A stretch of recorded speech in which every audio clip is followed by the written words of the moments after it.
ఒకవేళ brain frequency గురించి తెలుసుకుంటే ఎవరి డ్రీమ్లోకైనా వెళ్ళి చూడొచ్చు కదా. కానీ మనం వాళ్ళ సబ్కాన్షియస్ స్టేట్లో స్టక్ అయ్యే అవకాశం ఉంది. Until and unless you are expert like me, it's impossible. Let me try once. నేను చెప్పేది మీకు అసలు ఏమీ అర్థం కావడం లేదు.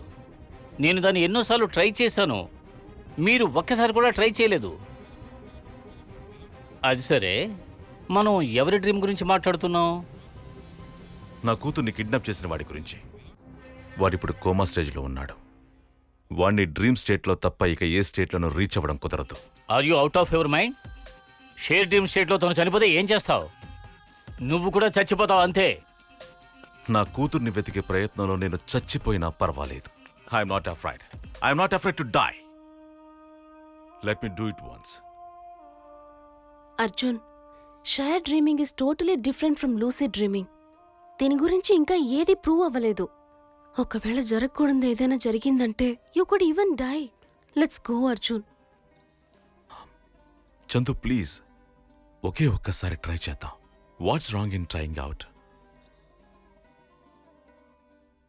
ఇంకోసారి హెచ్చరిస్తున్నాను, అకస్మాత్తుగా వికాస్ చనిపోతే there is no way out.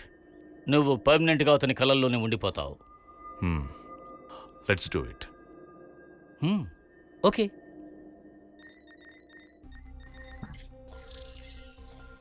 నువ్వు చేంబెల్ని ప్రెస్ చేసి నీ బ్రెయిన్ ఫ్రీక్వెన్సీని అతని బ్రెయిన్ ఫ్రీక్వెన్సీతో కనెక్ట్ చేయడానికి ట్రై చేయి. అప్పుడే నువ్వు షేర్ డ్రీమ్ నుంచి బయటకు రాగలుగుతావు.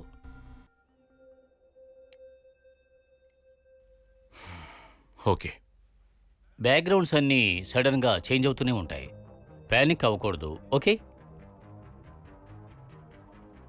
వన్ మోర్ ఇంపార్టెంట్ థింగ్, ఏం జరిగినా సరే నేను మాత్రం రెస్పాన్సిబుల్ కాదు. You have send A memorandum, remember. ఇప్పుడు ఒక పెద్ద ఎంటీ టనల్ ముందు ఒక డోర్ ఉన్నట్టుగా ఊహించుకోండి.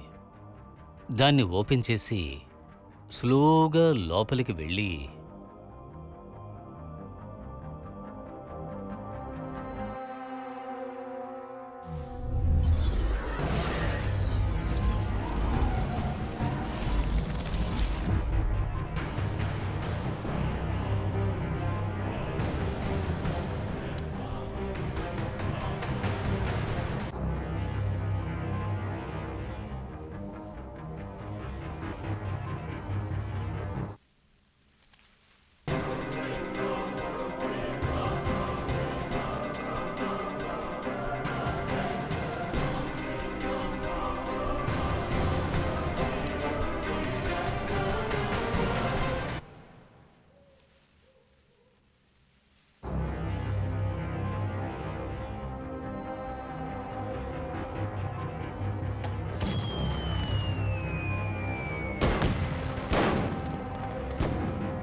వికాస్, వికాస్, వికాస్!